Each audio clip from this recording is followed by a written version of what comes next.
Good morning everyone. So today we're going to talk about this movie, The Theory of Everything.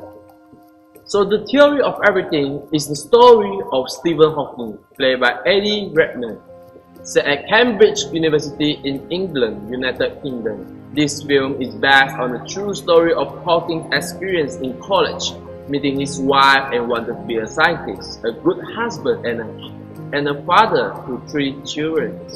This film is based on a true story of Hawking's experience in college, meeting his wife and wanted to be a scientist, a good husband and a father to 3 children.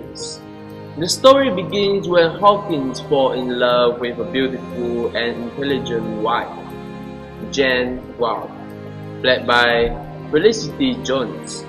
They're such a beautiful couple until Hawking has a big problem about his diagnosis with a motor neuron disease and given an estimated 2 years to live by doctor. Jane loves Stephen so much and making the decision to marry him. Day by day, Hawking becomes less and less able to control his movement and continues to depend on his wife. However, the marriage not stand still along with Hawking's physical condition that getting worse.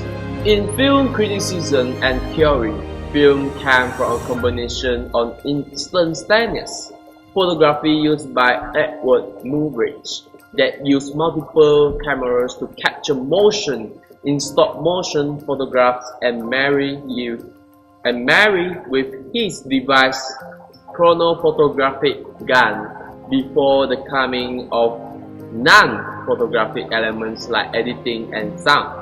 According to Siegfried Kacau, the basic theme of film is the same as that of photography in that both the media have to record and reproduce on physical actual subject.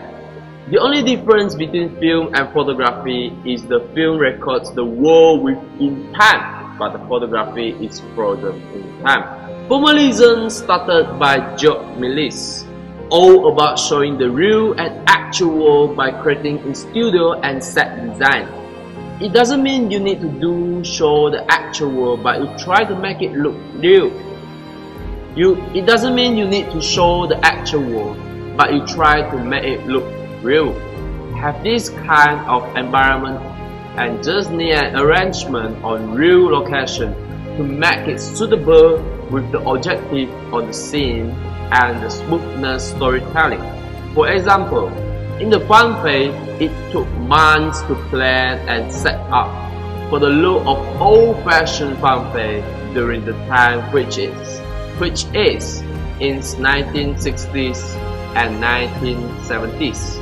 Thirdly, the director really take a dip on mise-en-scene. Mise-en-scene is the most important part of a film, such as the costume for the character. It includes props and makeup. The color and design for the costume have to look realistic.